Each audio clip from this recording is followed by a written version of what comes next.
இன்னைக்கு நம்ம பார்க்க போகிறது தமிழ்நாடு டெக்ஸ்ட் புக்ஸில் ஜியாகிரஃபியில் யூனிட் 1 பாப்புலேஷன் ஜியாகிரஃபி பற்றி தான். பாப்புலேஷன் ஜியாகிரஃபி அப்படின்னா என்னன்னா, பூமியில் இருக்க ஒரு குறிப்பிட்ட இடத்துல மக்களோட பரவல்ன்றது எப்படி இருக்குது, எதனால் இருக்குது அப்படின்றதெல்லாம் தெரிஞ்சுக்கிறது தான் இந்த பாப்புலேஷன் ஜியாகிரஃபி. இதை ஏன் நம்ம தெரிஞ்சுக்கணும்? இப்படி தெரிஞ்சுக்கிறது மூலமாக மக்களுக்கு எந்த மாதிரியான ரிசோர்ஸஸ் கொடுக்கணும், ரிசோர்ஸஸ் பற்றாக்குறையாக இருக்கும் போது அதுக்கேற்ற மாதிரி எப்படி நம்ம ஸ்கீம்ஸ் கொடுத்து மக்களை டெவலப்மெண்ட் பண்ண முடியும், அது இல்லாமல் சமூக பொருளாதார பிரச்சனைகள் எதுவும் இருக்குன்னா அதை எப்படி நம்ம சரி பண்ண முடியுன்றதெல்லாம் தெரிஞ்சுக்கலாம். இந்த லெசனில் நம்ம பார்க்க போகிறது என்னென்ன அப்படின்னா, உலகளாவிய அளவில் பாப்புலேஷன் மக்கள் தொகை எந்த அளவுக்கு டிஸ்ட்ரிபியூட் ஆயிருக்கு, அதாவது பரவல் ஏற்பட்டிருக்கு அப்படின்றது. பாப்புலேஷன் டென்சிட்டி அப்படின்னு சொல்கிறாங்களே அது என்ன, பாப்புலேஷன் க்ரோத்னா என்ன, பாப்புலேஷன் டைனாமிக்ஸ் அதாவது மைக்ரேஷன்னா என்ன, அதுக்கப்புறம் பர்த் ரேட்னா என்ன, டெத் ரேட்னா என்ன அப்படின்றதெல்லாம் நம்ம டீட்டெயில்டாக பார்க்கலாம். இன்ட்ரோடக்ஷனுக்குள்ளே போயிடலாம். இன்ட்ரோடக்ஷனில் ஒரு டூ யூ நோலேருந்து ஸ்டார்ட் பண்ணுறாங்க. அதாவது ஒரு நாளைக்கு சராசரியாக பூமியில் 3,60,000 பிறப்புகள் ஏற்படுறதாகவும், அப்போது ஒரு நொடிக்கு 4 குழந்தைங்க பிறக்கிறதாகவும் கொடுத்துருக்காங்க. நமக்கு ப்ரொஃபஸர் ஸ்டீஃபன் ஹாக்கின்ஸை தெரிஞ்சிருக்கும். அவர் ஒரு great physicist. Black hole theory பற்றியும் பிக் பேங் தியரி பற்றிலாம் அவர் பேசியிருக்காருன்றதெல்லாம் நம்ம கேள்விப்பட்டிருப்போம். அவர் பாப்புலேஷனை பற்றி அவர் என்ன சொல்கிறார் அப்படின்னா, 100 வருஷத்துக்கு அப்புறம் இதே போல் பாப்புலேஷன் அதிகமாயிட்டே இருந்ததுன்னா அப்போது நம்ம வேற ஒரு கிரகத்துக்கு போய் வாழ்கிற சூழ்நிலை ஏற்படலாம் அப்படின்னு சொல்கிறாரு. இது மட்டும் தான் பிரச்சனையான்னு கேட்டால் இல்லை. கிளைமேட் சேஞ்சை ஃபேஸ் பண்ணிகிட்டு இருக்கோம். எப்பயாவது ஒரு இடத்துல எரிக்கல் விழுறது அப்படின்றத நம்ம பார்க்குறோம். அண்ட் பேண்டமிக் எபிடமிக்னு சொல்லி சில விஷயங்கள்லாம் இப்போ நடந்துகிட்ருக்கு. அதெல்லாமும் மனிதன் இந்த பூமியில் வாழ்கிறதுக்கான சூழ்நிலையை ரொம்ப டேஞ்சர் சுச்சுவேஷனில் வச்சிட்ருக்கு அப்படின்னு அந்த நியூஸ் அவர் முடிக்கிறாரு. சரி, இப்போ லெசன் லெட்ஸ் போய் பார்ப்போம். ஹியூமன் பீங்ஸ் அதாவது மனிதர்கள் பூமிக்கு எந்த அளவுக்கு முக்கியமான ஒரு உயிரினமாக இன்றளவு இருந்துகிட்ருக்காங்க அப்படின்னு நம்ம பார்க்குறோம். ரொம்ப சின்ன காலத்துக்கு முன்னாடி தான், அதாவது ரொம்ப சில ஆண்டுகளுக்கு முன்னாடி தான் அவங்களோட பரிணாம வளர்ச்சி அப்படின்றது இருந்திருக்கு. குறிப்பிட்டு நம்ம புக்கில் கொடுத்துருக்கப்படி 2 மில்லியன் ஆண்டுகளுக்கு முன்னாடி, அதாவது 20 லட்சம் ஆண்டுகளுக்கு முன்னாடி. ஹியூமனோட அந்த மக்கள் தொகை அதிகரிப்பு அப்படின்றது ஃபிசிக்கல் என்வாயன்மெண்ட், அதாவது அவனோட சுற்றுப்புற சூழனால் தான் ஏற்படுதுன்னு நம்ம சொன்னாலும் கூட, அவனுக்கே தன்னோட சுற்றுப்புற சூழலை மாறுபடுத்துறதுக்கான தன்மை கொண்டவன் அப்படின்றது தான் மற்ற உயிரினங்களை விட மனிதனை தனிமைப்படுத்தி அவர் தனிப்படுத்தி காட்டுது அப்படின்னு அர்த்தம். இப்போ டீமோகிராஃபி அப்படின்னா என்னன்னு நம்ம பார்க்கணும். டீமோகிராஃபி அப்படின்றது புள்ளியியல் அடிப்படையில் மனிதனோட பரவல் எப்படி இருக்குன்னு தெரிஞ்சுக்கிறது தான். அந்த ஒரு பர்டிகுலர் ஏரியாவில் மனிதனோட பரவல் எந்த அளவு இருக்குது, ஒரு காலகட்டத்தில் எந்த அளவு இருக்குது, இங்கே இருக்கிறதுக்கான காரணம் என்ன அப்படின்றதெல்லாம் நம்ம தெரிஞ்சுப்போம். அவனோட பிறப்பு விகிதம் எப்படி இருக்குது, இறப்பு விகிதம் எப்படி இருக்குது, அவன் வேறு இடத்துக்கு புலம்பெயர்ந்து போகிறதுனால அந்த சூழ்நிலை எப்படி மாறுது அப்படின்றதெல்லாம் இந்த டீமோகிராஃபிக் ஸ்டடி மூலமாக நம்ம தெரிஞ்சுப்போம். இப்போ ரீசெண்டான டைமில் நம்ம ஒரு விஷயத்தை ஃபேஸ் பண்ணிகிட்டு இருக்கோம். பாப்புலேஷன் எக்ஸ்ப்ளோஷன் அப்படின்னு சொல்கிறது, அதாவது மக்கள் தொகை வெடிப்பு அப்படின்னு நம்ம சொல்லுவோம். என்னென்னா ஒரு குறிப்பிட்ட காலகட்டத்திலேயே குறிப்பிட்ட நேரத்திலேயே மனிதனோட வளர்ச்சி, அதாவது மனிதனோட பாப்புலேஷன் அளவு மக்கள் தொகை அப்படின்றது அதிகமாகிடுது. அது ஒரு அலாரமிங் ரேட்டில் தான் இருந்துகிட்ருக்கு அப்படின்னு சொல்லியிருக்காங்க. சரி, இப்போது பூமியில் எந்த அளவுக்கு பாப்புலேஷன் டிஸ்ட்ரிபியூஷன் இருக்குது அப்படின்றத பார்ப்போம். ஒரு சில ஆண்டுகளுக்கு முன்னாடி தான் மனிதன் பூமியில் தோன்றினார், அவனோட எவாலுவேஷன் பரிணாம வளர்ச்சி ஸ்டார்ட் ஆச்சுன்றத பார்க்குறோம். ஆனால் வெறும் 100 ஆண்டுகளுக்கு முன்னாடி தான் அவனோட பாப்புலேஷன், அதாவது மக்கள் தொகைன்றது ரொம்ப அதீத அளவில் போனதை நம்ம நோட்டீஸ் பண்ணுறோம். அதுலேயும் சில காண்டினென்ட்டில் மட்டும்தான் மக்கள் தொகைன்றது அதிகமாக இருக்குது. உதாரணத்துக்கு ஆசிய கண்டத்தில், அதாவது ஏஷியாவில் சைனா, இந்தியா மாதிரி கண்ட்ரீஸ் மற்ற காண்டினென்ட்டில் இருக்க நாட்டுக்களை மொத்தம் சேர்த்தா கூட இவ்வளோ மக்கள் தொகை இருக்குமானா இருக்காது. ஏன்னா நம்ம தான் இப்போ உலகளாவிய அளவில் மக்கள் தொகையில் முதல் இடத்துல இருக்கோம், 140 கோடியில்.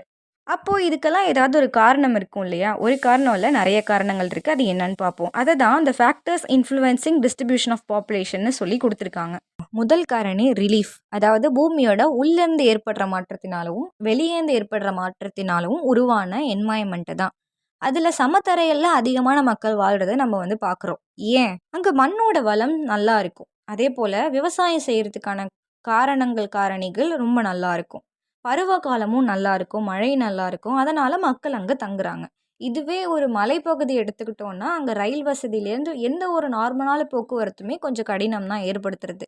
அதனால் அங்கே மக்கள் வசிக்கிறது அப்படின்றது கம்மியாக தான் இருக்கும். உதாரணத்துக்கு சொல்லணும்னா நம்மளோட கங்கா நதி கரையோரத்தில் நல்லா மக்கள் தொகை இருக்குது அப்படின்றத நம்ம நோட்டீஸ் பண்ணுறோம். இது இல்லாமல் வாங்ஹோ அப்படின்ற சைனாவில் இருக்க ஏரியாவில் மக்கள் தொகை அதிகமாக இருக்குன்றதை நம்ம நோட்டீஸ் பண்ணுறோம்.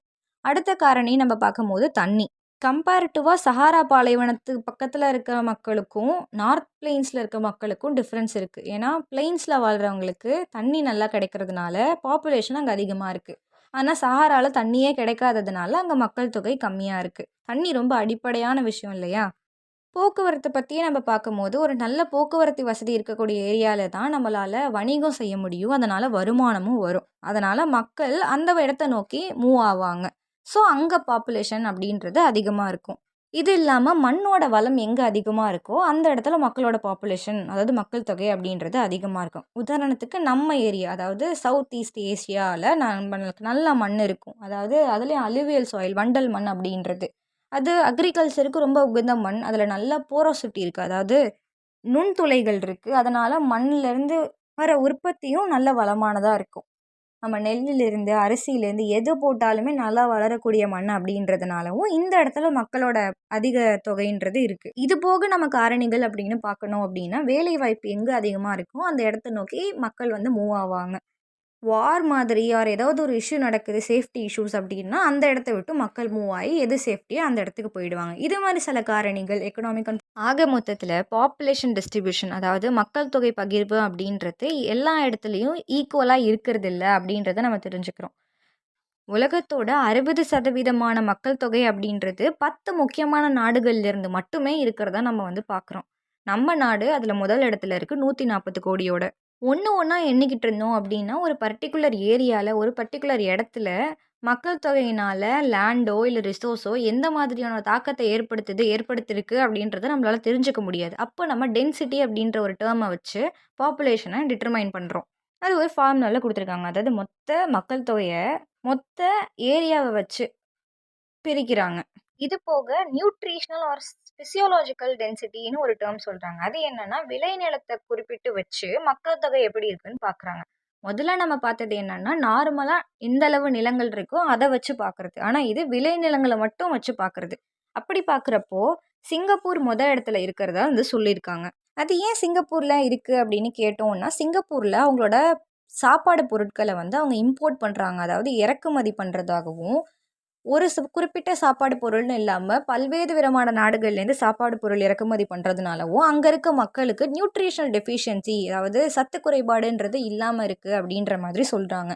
அது மட்டும் இல்லாமல் அந்த சிங்கப்பூரில் இந்தியன்ஸ் இருக்காங்க, சைனீஸ் இருக்காங்க, மலாய்ஸ் இருக்காங்க. அந்த மாதிரி பல்வேறு நாடுகள்லேருந்து வந்த மக்கள் இருக்கிறதுனாலவும் அந்த பல்வேறு நாட்டு மக்களின் உணவு பழக்கங்கள் உள்ளே இருக்கிறதுனாலவும் நியூட்ரிஷனல் டெஃபிஷியன்சி அப்படின்றது அங்கே இல்லை, ஹை நியூட்ரிஷனல் டென்சிட்டி இருக்குது அப்படின்ற மாதிரியும் கொடுத்துருக்காங்க. இது போக அங்கே இருக்க நாட்டு அரசாங்கம் மக்களுக்கு நியூட்ரிஷனல் அவேர்னஸ், அதாவது சுகாதாரமான மற்றும் ஆரோக்கியமான உணவு பழக்கங்கள் என்னென்னு சொல்லி கொடுக்கறதாகவும் சொல்கிறாங்க.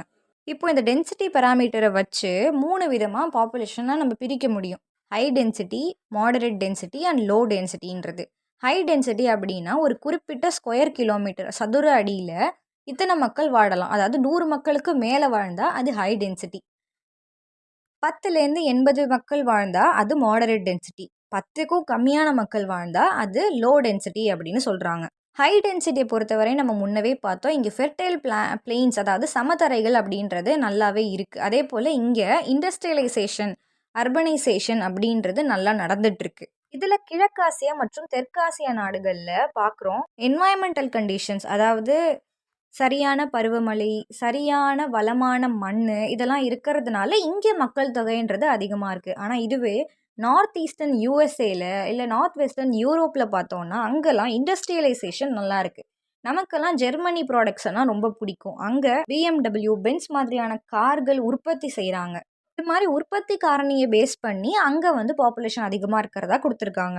இதுவே நம்ம லோ டென்சிட்டியை வச்சு பார்த்தோம் அப்படின்னா ரொம்ப டென்ஸான காடுகளில் மக்கள் வாழ்கிறதுக்கான சூழ்நிலைன்றது கம்மியாக தான் இருக்கும். அதே போல் பாலைவனங்கள், அது குளிர் பாலைவனமாகவும் இருக்கலாம், இல்லை வெயில் அடிக்கிற பாலைவனமாகவும் இருக்கலாம். அங்கே மக்கள் வாழ்கிறதுக்கான சூழ்நிலைன்றது கம்மியாக இருக்கும். அதனால் 10க்கும் கம்மியான பேர் தான் ஒரு சதுர அடியில் வாழ்வாங்க.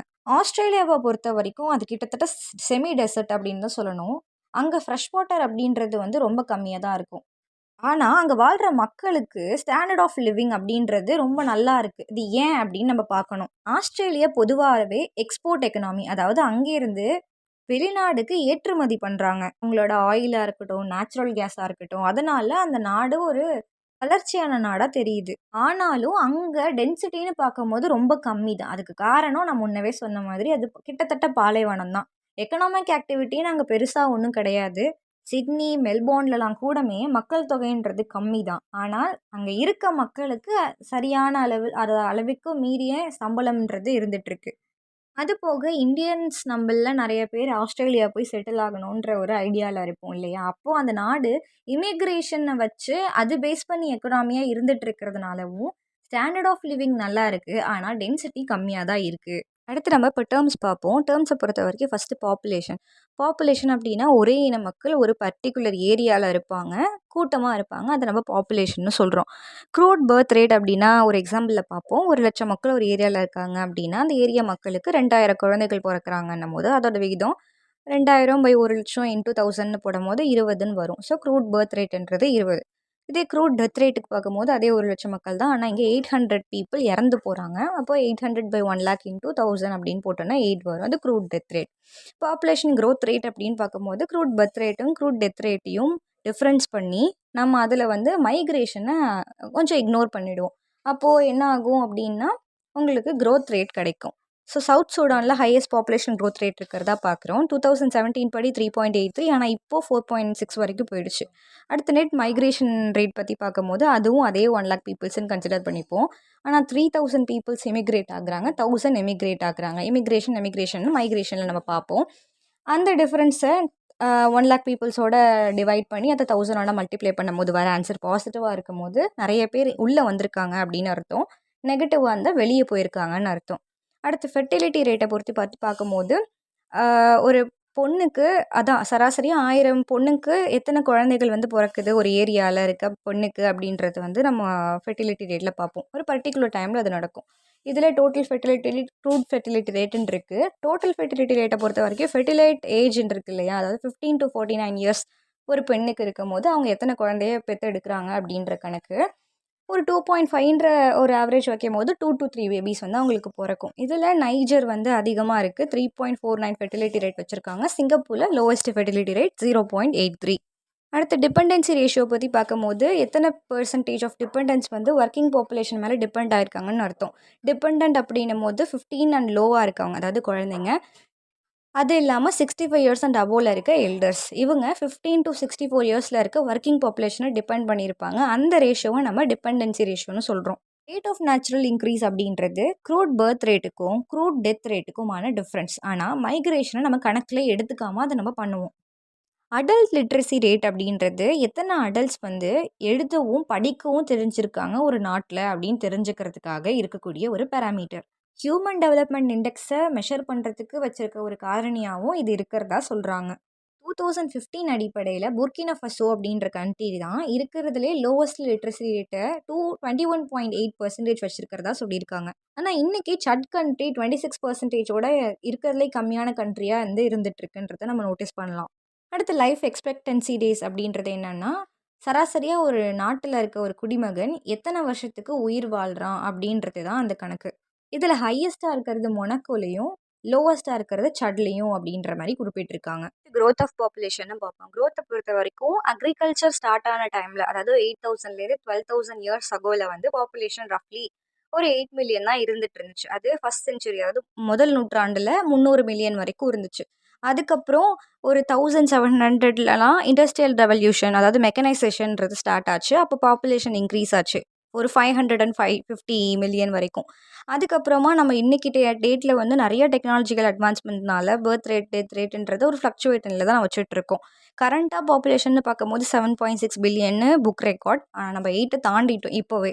அண்ட் 8.6 பில்லியன் இன் 2030ன்ற மாதிரி சொல்லியிருக்காங்க. 9.7 2015ல இருக்கும்னும், 11.2 2000ல இருக்குன்ற மாதிரி சொல்லியிருக்காங்க. ஆனால் இப்போவே நம்ம 8 தாண்டிட்டோன்றது தான் ஃபேக்ட். இது யுஎன்னோட ஃபேக்ட். ஸோ ஆன் அன் ஆவரேஜா 8 கோடி மக்கள் வந்து வருஷம் வருஷம் ஆட் ஆகுறாங்க பூமியில அப்படின்ற மாதிரி சொல்லியிருக்காங்க. இது வந்து சொல்றது யுனைடெட் நேஷன்ஸோட department of economy and social affairs அப்படின்றவங்க சொல்றாங்க. நமக்கு தெரியும் இந்தியா தான் வேர்ல்ட்லேயே வந்து பாப்புலேஷன்ல அதிகமாக லீடிங்ல இருக்காங்க. 140 க்ரோர்ஸ்ல இருக்காங்க அப்படின்ற மாதிரி 1.4 பில்லியன். ஆனால் புக் ஃபேக்ட் படி சைனா வந்து 1.4 பில்லியன் இன்ஹெபிட்ஸ் இருக்கிறதாகவும், இந்தியாவில் 1.3 பில்லியன் இன்ஹெபிட்ஸ் இருக்கிறதாகவும் சொல்லியிருக்காங்க. நம்ம புக் ஃபேக்ட் படியே போவோம். ஸோ அப்ராக்சிமேட்டா ஒரு 90-80% ஆஃப் குளோபல் பாப்புலேஷன் இந்த 2 கண்ட்ரிலேருந்து மட்டும் போறாங்க.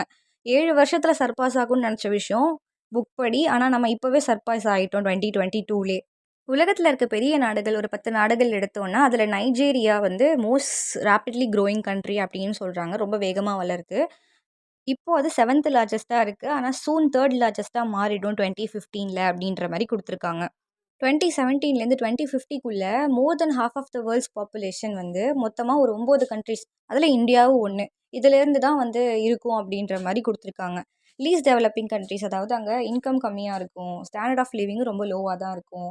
எக்கனாமியே ஒரு மாரி லோ எக்கனாமியா தான் இருக்கும். அந்த மாரி கண்ட்ரீஸ் பார்த்தோம்னா, ஃபெர்டிலிட்டி ரேட்ட அதிகமா வச்சிருக்காங்க. 4.3 பர்த்ஸ் இருக்கு. அது வந்து 2010லேருந்து 15ல இருக்க டேட்டா. அண்ட் ஆவரேஜ் 2.4% இன்க்ரீஸ் ஆகிக்கிட்டே இருக்காம். இந்த கண்ட்ரீஸே ரஃப்லி 1 பில்லியன் வரைக்குமே 2017 வரைக்கும் குடுத்துட்டு இருந்திருக்காங்க. இது 33% இன்க்ரீஸ் ஆயிருக்கு அப்படின்ற மாதிரி குடுத்துருக்காங்க. 30க்குள்ள ஆகும் இன்னும். 9.7 பில்லியன் 2050க்குள்ள ஆயிடும் அப்படின்ற மாதிரி குடுத்துருக்காங்க. சிமிலரா நம்ம ஆஃப்ரிக்கன் கண்ட்ரீஸ பார்க்கும்போது ஒரு 26 ஆஃப்ரிக்கன் கண்ட்ரீஸ் எடுத்தோம் அப்படின்னா 2017-2050க்குள்ளவே பாப்புலேஷன் ரேட் அதிகமாயிருக்கு இன்னும். டபுள் சைஸ் ஆகிடும் அப்படின்ற மாதிரியும் குடுத்துருக்காங்க. இது மாரி ஆகுறது மூலமா நம்மளால சஸ்டைனபிள் டெவலப்மெண்ட் கோல்ஸ 2030க்குள்ள அட்டைன் பண்ணணும்னு நெனச்ச நம்மளோட டார்கெட்ல பயங்கரமான பிரச்சனைகள் ஏற்படும். உதாரணத்துக்கு நம்ம பாவர்ட்டி எண்ட் பண்ணணும், பசி பட்டினிய குறைக்கணும், ஹெல்த்தா நம்ம எஜுகேஷன் சிஸ்டமா நம்ம வந்து டெவலப் ஆயிருக்கணும், ஜெண்டர் ஈக்குவாலிட்டி விமனுக்கு எல்லா ஆப்பர்ச்சுனிட்டி ஈக்குவலா கிடைக்கணும்னு சொன்ன விஷயங்கள் எல்லாமே தடைப்பட்டு போறதுக்கான சான்சஸ் இருக்கு அப்படின்னு சொல்றாங்க. கரண்ட்டா பாப்புலேஷன் குரோத் ரேட் அப்படின்றது 2019 படி 1.9% இருந்ததாகவும், 1% 2023ல அத விட கம்மியா 2052ல 0.5யும், 2076ல 0.25ஆவும் மாறும்னு ப்ரொஜெக்ட் பண்ணியிருக்காங்க. 2100லலாம் அது இன்னமும் கம்மியா 0.09% வரைக்கும் தான் இருக்கிற மாதிரி சொல்லியிருக்காங்க. ஸோ மொத்தமா 11.2 பில்லியன் தான் இருக்கும் அப்படின்ற மாரி ப்ரொஜெக்ஷன். சரி அப்போ டபுளிங் த டைம்னு ஒரு கான்செப்ட் சொல்கிறாங்களே அது என்னன்னு கேட்டால் ஒரு ஆவரேஜாக ஒரு ஏரியா இருக்குது அதில் 1,00,000 மக்கள் இருக்காங்கன்னு வச்சுப்போம். அங்கே இருக்க பாப்புலேஷன் ஒரு பர்டிகுலர் டைமில் அந்த 1,00,000ன்றது 2,00,000 மாறி இருக்கணும். அந்த டைம் ஒரு 20 வருஷம் நம்ம கன்சிடர் பண்ணிக்கிட்டோம் அப்படின்னா அந்த 20 வருஷத்துக்குள்ளே 1,00,000ன்றது 2,00,000 மாறுது இல்லையா? இதுதான் அந்த டபுளிங் டைம்னு சொல்கிறோம். இதை ரூல் ஆஃப் 70ன்னு ஒரு கான்செப்டால் சொல்கிறாங்க. ஒரு பாப்புலேஷன் 2% அளவு க்ரோ ஆகிட்டு இருக்கு அப்படின்னு வச்சுப்போம். டபுளிங் டைம் அப்படின்னும் போது 70 வருஷத்துலன்னும் போது அதை 2% டிவைட் பண்ணும்போது ஒரு 35 இயர்ஸ் ஆகுது. அப்போது ரஃப்லி ஒரு 35 இயர்ஸ்க்குள்ளே அந்த பாப்புலேஷன் இருக்கிற பாப்புலேஷன் வந்து டபுள் ஆகிடும் அப்படின்ற மாதிரி கான்செப்ட். இந்த ரீஜனல் பேசிஸில் நம்ம வந்து டிவைட் பண்ணுறோம் க்ரோத் ரேட்டை. Low growth rate, moderate growth rate, high growth ரேட்டுன்னு சொல்லி. அது என்ன பேசிஸில் டிவைட் பண்ணுறாங்கன்னு கேட்டால் டைனமிக்ஸ் வச்சு தான். அதாவது birth rate, death rate and மைக்ரேஷனை வச்சு தான். இது இல்லாமல் சோஷியோ கல்ச்சுரல் ஃபேக்டர்ஸ் அந்த ஏரியாவை பொறுத்து மாறும். அதை பொறுத்தும் இருக்குது. இப்போ லோ க்ரோத் ரேட் அப்படின்னு நம்ம சொல்கிறோம் அப்படின்னா அது டெவலப்டு கண்ட்ரியாக இருக்கலாம், நல்ல அர்பனைஸ்டு கண்ட்ரியாக இருக்கும், அங்கே ஒரு நல்ல ஹெல்த் கேர் செக்டார் இருக்கும், எஜுகேஷன் சிஸ்டம் இருக்கும். ஸோ அங்கே க்ரோத் ரேட்டுன்றது ஒரு 1% அதுக்கு தான் அவ்வளோதான் இருக்கும். அங்கே பார்த்தோன்னா டிஃப்ரென்ஸ் பிட்வீன் இந்த பர்த் ரேட்டுக்கும் டெத் ரேட்டுக்கும் டிஃப்ரென்ஸ் ரொம்ப லோவாக தான் இருக்கும். இதே மாடரேட்டாக பார்க்கும்போது டிரான்சிஷனல் ஃபேஸில் இருக்கக்கூடிய ஏரியாஸ் தான் ஒரு 1-2% தான் இருக்கும். அதில் நம்ம ஹை ரேட் போகும்போது என்னாகும் அப்படின்னா அங்கே ரூரல் டெவலப்பிங் கண்ட்ரீஸாக தான் இருக்கும். அண்ட் ஃபெர்டிலிட்டி ரேட் அங்கே அதிகமாக இருக்கும். 3% வரைக்கும் கூட இருக்குது. இப்போது லோ கிரேத் ரேட் பற்றி பார்க்க போது யுஎஸ், கனடா மாதிரியான கண்ட்ரீஸ், டெவலப்டு கண்ட்ரீஸ். மாடரேட்டாக பார்க்கும்போது பாகிஸ்தான், ஆப்கானிஸ்தான் மாதிரியான கண்ட்ரீஸ். ஹை க்ரோத் ரேட்டுன்னு பார்க்கும்போது மெக்சிகோ, சூடான், கென்யா மாதிரியான ஆஃப்ரிக்கன் கண்ட்ரீஸ் இதில் வருது அப்படின்றத நம்ம நோட் பண்ணுறோம். இது போக பாப்புலேஷன் கான்செப்ட்ஸ் பார்ப்போம். பாப்புலேஷன் கான்செப்ட்ஸ் பொறுத்த வரைக்கும் ஒவ்வொரு பாப்புலேஷன் அப்படின்னா ரிசோர்ஸஸ் கம்மியாக இருக்கும், ஆனால் பாப்புலேஷன் அதிகமாக இருக்கும். அண்டர் பாப்புலேஷன் அப்படின்னா பாப்புலேஷன் கம்மியாக இருக்கும், ரிசோர்ஸஸ் அதிகமாக இருக்கும். ஆப்டிமம்ன்றது ரெண்டுமே கிட்டத்தட்ட ஈக்குவலாக இருக்கக்கூடிய ஒரு கண்டிஷன். லெசனோட மிடில் இருக்க அந்த ஃபேக்ட் ஃபைல்ஸ் எல்லாம் நம்ம நோட் பண்ணிக்கலாம். அடுத்து நம்ம காம்போசிஷன் ஆஃப் பாப்புலேஷன் பற்றி பார்ப்போம். ஒரு பாப்புலேஷனோட காம்போசிஷன் அப்படின்னா என்னென்னா செக்ஸ் ரேஷியோ எப்படி இருக்குது, மக்களோட படிப்பறிவு எப்படி இருக்குது, ஒரு ஏஜை பொறுத்து மக்கள் எந்த மாதிரி டிஃப்ரென்ஷியேட் ஆகிருக்காங்கன்றதெல்லாம் பார்க்குறது தான் காம்போசிஷன். ஃபஸ்ட்டு செக்ஸ் ரேஷியோனா என்னன்னு பார்ப்போம். இப்போ ஒரு ஏரியாவில் மக்கள் இருக்காங்க, 52,000 பெண்கள் இருக்காங்க, 50,000 ஆண்கள் இருக்காங்க. இப்போ அவங்களோட செக்ஸ் ரேஷியோன்னு நம்ம டிஃபைன் பண்ணோம்னா ஒரு 1040 வரும். கான்செப்ட் படி நம்ம ஒரு ஏரியாவில் பெண்கள் அதிகமாக இருக்காங்களா, ஆண்கள் அதிகமாக இருக்காங்களான்றதை நம்ம தெரிஞ்சுக்க முடியும். கேரளாவில் அதிகமான செக்ஸ் ரேஷியோ இருக்குது, 1084 பெண்கள் இருக்காங்க, 1000 ஆண்களுக்கு அப்படின்ற மாதிரி கொடுத்துருக்காங்க. இதுவே தமிழ்நாட்டில் நம்ம பார்க்கும்போது 996 பெண்கள் இருக்காங்க, 1000 ஆண்களுக்கு அப்படின்னு நம்ம பார்க்குறோம். லிட்ரேசி ரேட்னா நமக்கு தெரியும், எழுத படிக்க தெரிஞ்ச மக்கள் எத்தனை பேர் இருக்காங்கன்றதை பொறுத்து. நம்ம பார்க்கக்கூடிய டேட்டா தான். யுனெஸ்கோ என்ன சொல்றாங்க அப்படின்னா, கிட்டத்தட்ட 750 மில்லியன் அடல்ட்ஸ் இருக்காங்க இல்லிட்ரேட்ஸா. அதில 2/3 பாதிக்கும் மேல இருக்கிறது யாருன்னா, பெண்கள் அப்படின்ற மாரி குடுத்துருக்காங்க. இதெல்லாமே நம்ம சஸ்டெய்னபிள் டெவலப்மென்ட் கோல்ஸ் அட்டைன் பண்றதுக்கு ஒரு இடையூறா இருக்கு அப்படின்ற மாரி குறிப்பிட்டிருக்காங்க. அடுத்து ஒரு குட்டி பாக்ஸ் கன்டென்ட் குடுத்துருக்காங்க. சிஸ்ஜெண்டர், டிரான்ஸ்ஜெண்டர் அப்படின்னா என்ன அப்படின்னும்போது, பிறக்கும்போது ஆணா பிறந்து, வளர்ந்ததுக்கு அப்புறமும் தன்னோட பாலினத்த ஆணாவே கன்டின்யூ பண்ணாங்க அப்படின்னா, அது சிஸ்ஜெண்டர். இது பெண்ணுக்கு பொருந்தும். இதுவே பிறக்கும்போது ஒரு பெண்ணா பிறந்து, வளர்ந்ததுக்கப்புறம் அவங்களோட பாலினத்த ஆணா மாத்திக்கிட்டாங்க அப்படின்னா, அவங்க வந்து டிரான்ஸ் மென்னுன்னு சொல்லுவாங்க. இது ஆண் வந்து பிறந்து பெண்ணா மாறிட்டா, அத டிரான்ஸ் விமன்னு சொல்லுவாங்க. அத நம்ம டிரான்ஸ்ஜெண்டர் அப்படின்னு சொல்றோம். அடுத்து பாப்புலேஷன் ஏஜ் பிரமிட் அப்படி இல்லைன்னா ஏஜ் செக்ஸ் பிரமிட் அப்படின்னு ஒன்று சொல்கிறோம். இது எதுக்கு அப்படின்னா, வயசையும் பாலினத்தையும் அடிப்படையாக வச்சு மக்கள் தொகை எப்படி டிஃப்ரென்ஷியேட் டிஸ்ட்ரிபியூட் ஆயிருக்குன்னு தெரிஞ்சுக்கிறதுக்காக ஒரு காரணம். இதை வந்து நம்ம மோஸ்ட்லி பார் சார்ட்டில் தான் போடுவோம். ஒரு ட்ரையாங்கிள் மாதிரியான ஒரு ஒரு ஒரு ஒரு ஆர்கனைசேஷனில் அது வரும். மோஸ்ட்லி இதில் பார்த்தோம்னா லெஃப்ட் சைடில் மேல் இருப்பாங்க, ரைட் சைடில் ஃபீமேல் இருப்பாங்க. மேல பார்த்தோம் அப்டின்னா, அதிகமான வயசு இருக்கவங்க, எல்டர்ஸ் இருப்பாங்க. 60 பிளஸ் இருப்பாங்க. நடுவுல இருக்கவங்கலாம் ஒர்க்கிங் பாப்புலேஷன். அதாவது 15லேருந்து ஒரு 59 வயசு வரைக்கும் இருக்கவங்க இருப்பாங்க. அதுக்கும் கீழ இருக்க குழந்தைங்கள் 14 இயர்ஸ் வரைக்கும் இருக்கவங்க எல்லாருமே யங்ல இருப்பாங்க. அதாவது பாட்டம்ல இருப்பாங்க. இது எக்ஸ்பென்சிவ், கன்ஸ்ட்ரக்டிவ் அண்ட் ஸ்டேஷனரின்னு 3ஆ இருக்கு. எக்ஸ்பென்சிவ் அப்டின்னா, அது நார்மலான ஒரு ட்ரையாங்கிள் ஷேப்ல தான் இருக்கும். அதாவது பேஸ் வந்து வைடா இருக்கும், பெருசா இருக்கும். மேல போக போக நேரோவா குறுகிடும். சில்ட்ரன் அதிகமா இருக்காங்க அப்படின்ற மாரி இருக்கும். ஓல்டு பீப்பிள் ரொம்ப கம்மியா தான் இருப்பாங்கன்னு இருக்கும். இது வந்து பார்த்தோம்னா, டெவலப்பிங் கண்ட்ரீஸ்ன்னு சொல்லக்கூடிய இடத்துல தான் இந்த மாதிரியான ஒரு பேட்டர்ன் ஆஃப் ஏஜ் எக்ஸ்பெரிமெண்ட் நம்ம பார்க்க முடியும். ஹை பர்த் ரேட் இருக்கும், டெத் ரேட்டும் இருக்கும்.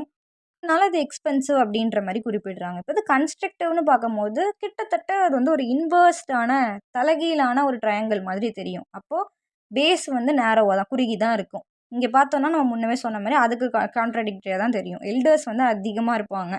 பர்த் ரேட்டும் கம்மியா இருக்கும். ஏன்னா, இங்க ஏஜ் பீப்பிள் அதிகமா இருக்காங்கல்ல, அதையும் நம்ம வந்து பார்க்கணும். டெவலப்டு கண்ட்ரீஸ்ல மோஸ்ட்லி இந்த மாரியான ஒரு பேட்டர்ன பார்க்க முடியும். இந்த ஸ்டேஷனரி அப்படின்னு பார்த்தோம்னா, கிட்டத்தட்ட ஒரு மாரி ஒரு ரெக்டாங்கிள் மாதிரி இருக்கும். ஒரு இர்ரெகுலர் ரெக்டாங்கிள் மாதிரி இருக்கும். இதில equal number of age peoples தான் இருப்பாங்க. ஒரு ஸ்டேபிளான குரோத் இருக்க மாரியான கண்ட்ரீஸஸ்லாம் இத நம்ம பார்க்க முடியும். ஸ்டேபிள்ன்னும்போதே பர்த் ரேட்டும் சரி, டெத் ரேட்டும் சரி பேலன்ஸ்டா தான் இங்க இருக்கும். இது ஏன் பார்க்கணும் அப்டின்னா, எக்கனாமிக் பிளானிங்க்கு தான் முக்கியமா. இப்போ ஒரு பர்ட்டிகுலர் ஏரியால இருக்க மக்கள் ஒர்க்கிங் ஏஜா இருந்தாங்கன்னா, அவங்களுக்கு நமக்கு என்ன பண்ணணும்? ஜாப் குடுக்கணும், ஸ்கில் குடுக்கணும், அவங்களுக்கு எதனா எஜுகேஷன் குடுக்கணும். இதுவே ஓல்ட் ஏஜ் பீப்பிளா இருந்தா, அதிகமா அவங்க நம்ம ஹெல்த் கேர் செக்டார்ல பார்ப்போம். பென்ஷன் அவங்களுக்கு தேவைன்னா அத பார்ப்போம். ஸோ, அந்த மாதிரி நம்ம அவங்கள ஃபோக்கஸ் பண்ற மாரி இருக்கும். இப்போ பாப்புலேஷன் குரோத் அடிப்படையில பார்க்கும்போது, ஒரு யங் ஏஜ் பீப்பிள் அதாவது வைடர் பேஸ் இருந்துச்சுன்னா, அங்க குழந்தைங்க நெறையா இருக்காங்கன்னு அர்த்தம். நேரோ பேஸ் இருந்ததுன்னா, குழந்தைங்க கம்மியா இருக்காங்க. ஃபர்தரா மத்த அடுத்தடுத்து வர ஆண்டுகள்ல அந்த குரோத் ரேட் அப்படின்றது குறையும் அப்படின்றத நம்ம தெரிஞ்சுக்கலாம். அடுத்து முக்கியமான ஒரு பாப்புலேஷன் டைனமிக்ஸ்ன்னு பார்க்கும்போது, நம்ம மைக்ரேஷன பார்க்குறோம். ஒரு இடத்துலேருந்து இன்னொரு இடத்துக்கு பீப்பிளோட மூவ்மெண்ட் இருக்கும். ஏன் போறாங்க அப்படின்னா, அவங்களுக்கு சரியான வேலைவாய்ப்பு இல்லாம இருக்கலாம். அதனால அவங்க போகலாம். இல்ல நெறைய காரணிகள் இருக்கு. ஒரு நாட்டுக்கு மக்கள் உள்ள வந்தாங்கன்னா, இப்போ உதாரணத்துக்கு நேபாள்ல இருக்க ஒரு பெர்சன் இந்தியாக்குள்ள வராரு அப்படின்னா, நேபாளுக்கு அவர் எமிக்ரண்ட். அதாவது வெளியில போயிட்டாரு. இந்தியாவுக்கு அவர் இமிக்ரண்ட். அதாவது இந்தியாக்குள்ள வந்திருக்காரு. இதுதான் இமிகிரேஷன், எமிகிரேஷன் அப்படின்னு நம்ம சொல்றோம். அப்ப இந்தியாவுக்கு பாப்புலேஷன் குரோத் அப்படின்றது அதிகமாகும் கரெக்ட்டா? ஆனா நேபாளுக்கு எமிகிரேஷன் ரேட்ன்றது அதிகமா இருக்கும். உலகத்திலே அதிகமான எமிகிரண்ட்ஸ் எங்க இருக்காங்கன்னு கேட்டா, எங்கேருந்து போறாங்கன்னு கேட்டா, மெக்சிகோல இருந்து தான். 98% ஆஃப் மெக்சிகன்ஸ் வந்து அதாவது மெக்சிகன் மைக்ரண்ட்ஸ் வந்து யுஎஸ்ஏல இருக்கிறதா குறிப்பிட்டிருக்காங்க. இமிகிரண்ட்ஸ் எங்க அதிகமா இருக்காங்க அப்படின்னு பார்த்தா, யுஎன்னோட 2015ஓட ரிப்போர்ட்ல என்ன குடுத்துருக்காங்க அப்படின்னா, 2013 அடிப்படையில ஜெர்மனிலயும், ரஷ்யாலயும், யுஎஸ்ஏலயும் தான் அதிக நம்பர் ஆஃப் இமிகிரண்ட்ஸ் இருக்கிறதா குடுத்துருக்காங்க. இல்ல லோவஸ்ட்ல எங்க இமிகிரண்ட்ஸ் இருக்காங்கன்னு கேட்டா, துவாலுலயும், டொகேலாவுலயும் இருக்காங்க. ஏன் இது நடக்குதுன்னு காரணிய பார்த்தோம் அப்படின்னா, புஷ் அண்ட் புல் ஃபேக்டர்ஸ் அப்படின்னு ஒரு கான்செப்ட் சொல்றாங்க. காசஸ் அப்படின்னு. புஷ் ஃபேக்டர் அப்படின்னா, அது நெகட்டிவ். ஏதோ ஒரு விஷயத்தினால அந்த ஏரியாவ விட்டு மக்கள் வெளியில போறாங்க. அப்போ அது வேலைவாய்ப்பு இல்லாம இருக்கலாம், வறுமையா இருக்கலாம், இல்லைனா டிசாஸ்டர் கூட இருக்கலாம். இப்போ புல் ஃபேக்டர்ன்னு பார்க்கும்போது, அது பாசிட்டிவ் கான்செப்ட் தான். ஏன்னா ஒரு நாட்ட நோக்கி மக்கள் வராங்கன்னா ஏன்? அங்க பெட்டரான ஜாப் ஃபெசிலிட்டி இருக்கலாம். அங்க நல்ல ஒரு எஜுகேஷன் சிஸ்டம் குடுக்கலாம். ஆர் அங்க சேஃப்டி இருக்கலாம். ஒரு நாட்ல வார் நடக்குது அப்டின்னா, எந்த நாடு சேஃபா இருக்கோ, அந்த நாட்ட நோக்கி மக்கள் மூவ் ஆவாங்க இல்லையா? அதனால இருக்கலாம். அப்போ எந்த நாடு புஷ் ஃபேக்டரை நிறையா வச்சுருக்கோ அந்த நாடு ஒரு நல்ல நாடாக நம்ம வந்து சொல்லலாம். பொலிட்டிக்கலாக ஸ்டேபிளான ஒரு கண்ட்ரியாக அது இருக்கும்.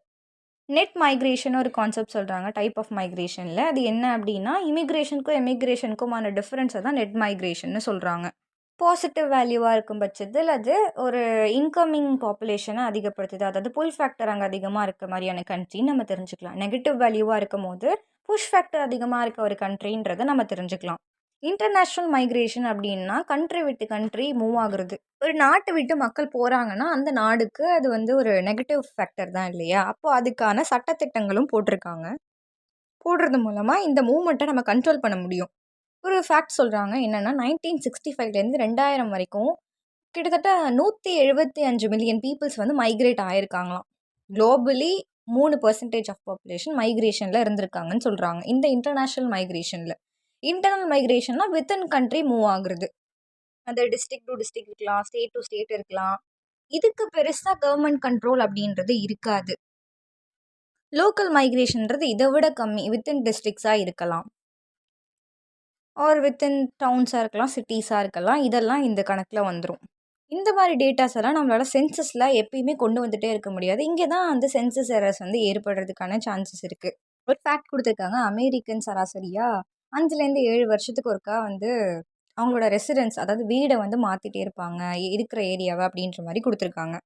வாலண்டரி மைக்ரேஷன்றது விருப்பப்பட்டு வேற ஒரு இடத்துக்கு அங்கே மூவ் ஆகுறது. இன்வால்வென்ட்ரி மைக்ரேஷன் அப்படின்றது ஸ்லேவரி மாதிரி விருப்பப்படாமல் போயாக வேண்டிய கட்டாயத்தினால போகிறது. இதெல்லாம் நம்ம ஹிஸ்ட்ரியில் படிச்சிருப்போம். கிட்டத்தட்ட 11 மில்லியன் ஆஃப்ரிக்கன் ஸ்லேவ்ஸ் எல்லாம் வந்து அமெரிக்காவுக்கு கொண்டு போயிருக்காங்க. பிட்வீன் 1500லேருந்து 1800க்குள்ளே அப்படின்ற மாதிரி கொடுத்துருக்காங்க. பிரெயின் ட்ரெயின் அப்படின்ற கான்செப்ட் படி என்னன்னா படித்த மக்கள் ஒரு நாட்டில் இருக்காங்க அப்படின்னா அவங்க இன்னொரு நாட்டை நோக்கி வேலைவாய்ப்புக்காகவோ இல்லை ஏதோ ஒரு காரணத்துக்காக போகும்போது அவங்க பிறந்த நாட்டில் எங்கே படித்தாங்களோ அந்த நாட்டுக்கு அது லாஸ். ஆனால் அவங்க இமிக்ரேட் ஆகுற நாட்டுக்கு அது கெயின் இல்லையா? அதை நம்ம தடுத்தாகணும். ஏன்னா எமிக்ரேட் ஆன அந்த நாட்டுக்கு அது லாஸ் ஆகுறதுனால இமிக்ரேட் ஆகிற கண்ட்ரி அதாவது எங்கே போய் சேர்ந்தாங்களோ அந்த நாட்டுக்கு ஒரு நல்ல படித்த குவாலிஃபைடான லேபர் கிடச்சிருவாங்க. அப்போ அவங்க எக்கனாமின்றது பூஸ்ட் ஆகும். ஆனால் இதுவே எந்த கண்ட்ரிலேருந்து போனாங்களோ அங்கே அப்படியே ரிவர்ஸாக மாறும். இதுக்கு ஒரு ஃபேக்ட் கொடுத்துருக்காங்க. 30% ஆஃப் மெக்சிகன்ஸ் பிஹெச்டி படிச்சிருக்காங்க. அவங்க யூஎஸ்ஏல இருக்காங்க அப்படின்னு சொல்லியிருக்காங்க. இமிக்ரேட் ஆகியிருக்காங்க. இது எந்த நாட்டிலேருந்து மக்கள் போயிருக்காங்களோ அந்த நாட்டுக்கு கண்டிப்பாக எக்கனாமிக் க்ரோத் இன்ஸ்டேபிலிட்டியை கொண்டு வரும். பாப்புலேஷன் க்ரோத் ஆகிறதுக்கு பாப்புலேஷன் ஃப்ளக்சுவேட் ஆகிறதுக்கு மைக்ரேஷன் ஒரு முக்கியமான காரணமாக இருக்குதுன்னு நம்ம பார்க்குறோம். அடுத்து ஒவ்வொரு பாப்புலேஷன் அப்படின்றது என்னன்னா ஒரு குறிப்பிட்ட ஏரியாவில் இத்தனை லட்சம் மக்கள் தான் வாழ முடியுன்ற கேரிங் கெப்பாசிட்டி இருக்குது. அதாவது இப்போ ஒரு ஏரியாவில் 5 லட்சம் மக்கள் தான் இருக்காங்கன்னா அந்த 5 லட்சம் மக்களுக்கு ஏற்ற மாதிரி தான் வீடு வசதி, தண்ணி வசதி, வேலை வாய்ப்புலேருந்து எல்லாமே இருக்கும்.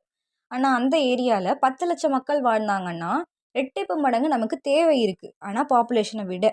அதனால் இதை ஓவர் பாப்புலேஷன் அப்படின்னு சொல்கிறோம். இதனால் அங்கே இருக்க என்வாயன்மெண்ட்டும் மாசுபடும். அந்த குவாலிட்டி ஆஃப் லைஃப்பும் நமக்கு சரியானதாக இருக்காது. மக்களுக்குள்ளேயே பிரச்சனைகள் ஏற்படும். அடிப்படை வசதிகள் எல்லாமே பற்றாக்குறையாக மாறிடும். இப்போ நிறைய இமிக்ரேஷன் நடக்குதுன்னு கூட நம்ம எடுத்துக்கலாம். அப்போ என்ன ஆகும்? மார்ட்டாலிட்டி ரேட்டுன்றது ரொம்ப கம்மியாகிடும். ஏன்னா நிறைய பேர் உள்ளே இருக்காங்க லைவாக. பர்த் ரேட்டும் அவங்களால அதிகமாகும். ஸோ மெடிக்கல் பிரேக் டூன்னும் போது என்னென்ன ஃபெசிலிட்டிஸ் தேவையோ அது எல்லாமே நமக்கு கம்மியாக இருக்க மாதிரி இடும். அப்போ நமக்கு இதில் என்னென்ன மாதிரி இம்பேக்ட் ஏற்படும்னு பார்க்கும்போது முதல்ல நேச்சுரல் ரிசோர்ஸஸ்லேருந்தே பார்ப்போம். சுகாதாரமான ஃப்ரெஷ் வாட்டர் கிடைக்கிறதுல நமக்கு பிரச்சனை ஏற்படும். நமக்கு ஃபியூவல் பிரச்சனை ஏற்படும். நம்ம வாழ்கிறதுக்கான லேண்டில் பிரச்சனை ஏற்படும். ஒருத்தருக்கு ஒருத்தர் காம்படிஷன் அதிகமாகிறதுனால ஒரு சரியான வாழ்க்கை முறைன்றது அந்த இடத்துல இருக்காது. இது மனிதர்களுக்கு மட்டும் இல்லை, மற்ற உயிரினங்களுக்கும் சரியான ஒரு விஷயம்தான். இப்போ நம்ம இன்வேசிவ் ஸ்பீஷஸ்ன்னு ஒரு விஷயத்த பார்க்குறோம். அது தான் வாழ்கிற சூழ்நிலையில் இல்லாமல் வேற ஒரு சூழ்நிலைக்கு போகும்போது அந்த இடத்தையே ஆக்குப்பை பண்ணி அங்கே இருந்த உயிரினங்களை மாசுபடுத்துது. அதை தான் நம்ம அந்த கான்செப்டில் பார்க்குறோம். வெட்லேண்ட்ஸ்லேருந்து, கோரல் ரீஃப்ஸ்லேருந்து, கிராஸ்லேண்ட்ஸ்லேருந்து எல்லா இடத்துலையும் அந்த மாதிரியான சில உயிரினங்கள் இருந்துக்கிட்டு தான் இருக்குது. ஆரம்ப காலகட்டத்தில் ரெயின் ஃபாரஸ்ட் அப்படின்னு பார்க்கும்போது ஒரு கிட்டத்தட்ட 14% பூமியில் அதோட பங்கு இருந்துட்டு இருந்தா. ஆனால் இன்றைக்கி அது வெறும் 6%ஆக மாறி இருக்கு. அந்த இடத்துல மக்களோட பாப்புலேஷன் இல்லை ஏதோ ஒரு உயிரினத்தோட பாப்புலேஷன்ன்றது போயிட்டு அக்யூமுலேட் ஆனதுனால அது தன்னோட ஒரிஜினாலிட்டியிலேருந்து வேறுபட்டுருச்சு. நம்ம மனுஷங்கள் சென்ற இடத்த அப்படியே விட்டுடுறோமா? இல்லை, அங்கே மரம் வெட்டுறோம், வீடு கட்டுறோம், இண்டஸ்ட்ரி செட் பண்ணுறோம். அதனால் அந்த நேச்சுரல் என்வாயன்மெண்ட் அப்படின்றது லாஸ் ஆகுது இல்லையா? பொல்யூஷன் ஏற்படுத்துகிறோம். More than half of wetlands அதாவது சதுப்பு நிலங்கள் அப்படின்றது எனக்கு இல்ல அப்படின்ற மாரி குறிப்பிடுறாங்க. அடுத்து கிளைமேட் சேஞ்ச பத்தி பார்க்கணும். குளோபல் வார்மிங்லாம் நம்ம தான் கிரியேட் பண்ணிட்டுருக்கோம். நம்ம ஃபாசில் ஃபியூயல்ஸ் யூஸ் பண்ணுறதுலேருந்து, கோல்ஸ் யூஸ் பண்ணுறது, ஃபயர்வுட் யூஸ் பண்ணுறதுனால கிரீன் ஹவுஸ் கேஸ் எமிஷன்றது நெறைய நடக்குது. ஒரு ஆள் பண்ற பொல்யூஷன 2 ஆள் அது அதே 10 மடங்கு ஆள் பண்ணும்போது, அது இன்னும் அதிகமா ஆகும் இல்லையா? பொல்யூஷன் அதிகமாக அதிகமாக விளைச்சல் நிலங்கள் மாசுபடும். விளைச்சல் நிலங்கள் மாசுபட்டா பயிர் விளைவிக்க முடியாது. பயிர் விளைவிக்கல, தண்ணி கிடைக்கலன்னா பசி ஏற்படும். பசி பட்டினியால உயிர்கள் இறந்து போகும். இப்படி தான் ஓவர் பாப்புலேஷன்றது டைரக்ட்டாவோ, இன்டைரக்ட்டாவோ கிளைமேட் சேஞ்ச்னால அஃபெக்ட் ஆகுது அப்படின்னு நம்ம பார்க்குறோம். அடுத்து பயோடைவர்சிட்டி லாஸ். மக்களோட சில ஆக்டிவிட்டீஸ்னால உதாரணத்துக்கு பொல்யூஷன் ஏற்படுறதுலேருந்து, நேச்சுரல் ஈகோசிஸ்டம அது இருந்த சூழ்நிலையிலேருந்து வேற ஒரு சூழ்நிலையில மாத்துறது. மரம் வெட்டுறது, ஆர் அத அசிடிஃபை பண்றது, எப்படி இருந்தாலும் அதோட தன்மையிலேருந்து வேற ஒரு நிலைமைய மாத்தும்போது, அங்க இருந்த உயிரினங்கள் த்ரெட்டன்ட் ஸ்பீஷியஸா அதாவது அழியக்கூடிய நிலைமையில இருக்க ஸ்பீஷியஸா மாறிடும். நம்ம மட்டும் இல்ல, நம்ம சுத்தி இருக்க எல்லா உயிரினங்களும் நல்லா வாழும்போது தான், அது ஒரு நல்ல டெவலப்டான ஏரியாவா இருக்கும். மக்கள் நம்ம சுயநலத்துக்காக நம்மள மட்டும் அழிச்சுக்காம, சுத்தி இருக்க உயிரினங்களையும் அழிக்கிறோம். தெரிஞ்சோ தெரியாமலோன்றது தான் உண்மை. நமக்கு தெரியும் குளோபலா ஃப்ரெஷ் வாட்டர் அவைலபிலிட்டின்றது ரொம்ப ரொம்ப கம்மி. ஆனா பாப்புலேஷன் அத விட அதிகமா இருக்கு. ரிசோர்ஸஸ் கம்மியாக கம்மியாக என்ன ஆகும்? யார்கிட்ட ஆக்சஸபிலிட்டி இருக்கோ, பணம் யார்கிட்ட இருக்கோ, அவங்க மட்டும் தான் அந்த ரிசோர்ஸஸ வாங்குற மாரியான ஒரு சூழ்நிலை ஏற்படும். அப்போ ஒரு நல்ல சாப்பாடுலேருந்து, தண்ணியிலேருந்து, ஹெல்த் ஃபெசிலிட்டீஸ்லேருந்து, வீடு கட்டுற வரைக்கும் எல்லாமே இயல்றவங்களால மட்டும் தான் முடியிற மாரி ஒரு சூழ்நிலையாகும். அப்போ ஏழ்மையில இருந்தவன் ஏழ்மையிலே இருப்பான் அப்படின்ற ஒரு கண்டிஷன் ஓவர் பாப்புலேஷன்ல அது ஏற்படும் அப்படின்ற மாரி குறிப்பிட்டிருக்காங்க. ஓவர் பாப்புலேஷன் ஆகும்போது என்ன ஆகும்? அல்டிமேட்டா ஜாப் ஆப்பர்ச்சுனிட்டின்றது குறையும். ஜாப் ஆப்பர்ச்சுனிட்டி குறைஞ்சதுன்னா, அவனுக்கு வருமானத்துக்காக தப்பான தொழில்கள, தப்பான செயல்கள்ல ஈடுபடுறதுக்கான சான்சஸ் இருக்கு. ட்ரக்ஸ் செல்லிங்லேருந்து, இல்ல மிலிட்டரியில போயிட்டு தப்பான அதாவது எதிரி நாடுகளுக்கு சப்போர்ட் பண்ற மாதிரி எந்த ஒரு தப்பான செயல் செய்றதுக்குமான காரணமா அது மாறிடும். தேவைக்கு அதிகமான விளைச்சல் தேவைப்படும். ஓவர் பாப்புலேஷன் ஏற்படும்போது. 2 பேர் சாப்பிட வேண்டிய பயிர் தான் இருக்கு அப்டின்னா, ஆனா அங்க 4 பேர் இருக்கும்போது அவங்களுக்கும் சேர்த்து விளைச்சல் ஏற்படுத்தும். அப்ப அந்த மண்ணுன்றது அதோட வளத்த இழக்கிறதுக்கான சான்சஸ் ஏற்படும். சீக்கிரமாவே. இதெல்லாம் எப்படி கண்ட்ரோல் பண்ணலாம்னா, நம்ம சில மெஷர்ஸ் எடுக்கலாம். உதாரணத்துக்கு அவேர்னஸ் கேம்பெயின் செட் பண்ணலாம். சோஷியல் மீடியா இருக்கலாம், இல்ல டிவி ஆர் எந்த ஒரு மீடியாலயோ நம்ம போயிட்டு ஓவர் பாப்புலேஷன பத்தி எடுத்து சொல்லலாம். ஃபேமிலி பிளானிங்க பத்தி நம்ம எடுத்து சொல்லலாம். நம்ம கண்ட்ரி தான் உலகத்திலே முதல் கண்ட்ரி 1952ல ஃபேமிலி பிளானிங்க பத்தி எடுத்து சொன்னது. இருந்தாலும் நம்ம கண்ட்ரி பாப்புலேஷன்ல இடத்துல இருக்குன்றது ஒரு கவலைக்கிடமான நிலை தான். பேரண்ட்ஸ்க்கு எடுத்து சொல்லலாம். ஒரு குடும்பத்துக்கு ஒரு குழந்தை இருந்தால் போதுமானது அப்படின்றது. ஒரு குழந்தை கூட தேவையில்லன்னு முடிவெடுக்கிற குடும்பமும் ஒரு நல்ல டெசிஷன் தான் அப்படின்ற மாரி குறிப்பிட்டிருக்காங்க. இது போக டாக்ஸ் பெனிஃபிட்ஸ் குடுக்குறோன்னு சொன்னா, ஆட்டோமேட்டிக்கா கப்பிள்ஸ் வந்து குழந்தைங்கள கம்மிப்படுத்தவோ, இல்ல பெத்துக்காம இருக்கிறோ மாரியான முயற்சிகள ஏற்படுத்துவாங்க அப்படின்ட்டு குறிப்பிட்டிருக்காங்க. அதாவது சில நாடுகள்ல 2 குழந்தை இல்ல அதுக்கும் கம்மியான குழந்தை பெத்துட்ருக்க அப்பாக்கோ, அம்மாக்கோ டாக்ஸ் கட்ட வேண்டிய பர்டன்ன்றது கம்மியாயிடும். வரி வருமானம்ன்றது கம்மியா கட்டுனா போதும் அப்படின்ற மாரி ஒரு ஆப்ஷன் குடுக்குறாங்களாம். நான் ப்ரீவியஸ் இயர்ல பாப்புலேஷன் சாப்டர் ரிலேட்டடான கொஷின்ஸ் என்னெல்லாம் கேட்டிருக்காங்கன்றதை அட்டாச் பண்ணியிருக்கேன். அதையும் நீங்க ஒரு தடவ பார்த்துக்கோங்க. ஃபேக்ட் ஃபைல்ஸ் பொறுத்தவரைக்கும் இந்தியாவோட பாப்புலேஷன் பத்தி குடுத்துருக்காங்க. கரண்ட்டா 1.3 பில்லியன் இருக்கிறதா 2019ஓட டேட்டா யுஎன்னோடது. அதுக்கப்புறம் இந்த பெர்சன்டேஜ் 1.3 அப்படின்றது 7.74% of total population in the world அப்படின்ற மாரி குடுத்துருக்காங்க. அதாவது 2வது இடத்துல இருக்கு உலகத்துல அப்படின்ற மாதிரி. அண்ட் ஒரு மைலுக்கு கிட்டத்தட்ட 1180 பேர் இருக்கிறதா வந்து குறிப்பிட்டிருக்காங்க. அதுலயும் 36% ஆஃப் பீப்பிள் வந்து கிட்டத்தட்ட 33.6% பீப்பிள் வந்து அர்பன்ல தான் இருக்காங்களாம். செக்ஸ் ரேஷியோ பொறுத்தவரைக்கும் கத்தார்ல 315 மேல் இருக்காங்களாம் 100 ஃபீமேல்ஸ்க்கு அப்படின்ற மாரி குடுத்துருக்காங்க. இது 2018ஓட டேட்டா. அண்ட் லாத்வியன் கண்ட்ரீஸ்ல வேர்ல்டு வார் நடந்தப்போ மேல் பாப்புலேஷன் குறைஞ்சிருக்கிறதா வந்து சொல்லியிருக்காங்க. இது இல்லாம அவங்க சூசைட் ரேட்டும் கொஞ்சம் அதிகமா இருந்திருக்கு மேல் பாப்புலேஷன்ல. கிட்டத்தட்ட 80% ஆஃப் சூசைட் வந்து இருந்திருக்கு. அது மென்னால தான் இருந்திருக்குன்னு சொல்லியிருக்காங்க. இல்லிட்ரேட்ஸை பொறுத்த வரைக்கும் இந்தியாவில் 6 இந்தியன் ஸ்டேட்ஸ் இருக்குது. அந்த 6 இந்தியன் ஸ்டேட்ஸில் தான் 70% ஆஃப் இல்லிட்ரேட்ஸ் இருக்கிறதா சொல்லியிருக்காங்க. அது யூபி, பீகார், மத்திய பிரதேஷ், ராஜஸ்தான், ஆந்திரா அண்ட் வெஸ்ட் பெங்கால். 2011 சென்சஸை பொறுத்த வரைக்கும் 93.91% ஆஃப் லிட்ரஸி லெவல் எங்கே இருந்திருக்கு, இதுதான் ஹையஸ்ட். அண்ட் கேரளாவில் இருந்திருக்கு. 91% மிசோரமில் இருந்திருக்குன்ற கொடுத்துருக்காங்க. திரிபுராவில் 94.65% இருந்திருக்கிறதாவும் கொடுத்துருக்காங்க. Mid day meal scheme and anganwadi centres create பண்ணுறது மூலமாகவும் கவர்மெண்ட் வந்து இந்த லிட்ரஸி ரேட்டை இன்க்ரீஸ் பண்ணியிருக்கிறதா ஃபேக்ட் ஃபைல்ஸில் கொடுத்துருக்காங்க.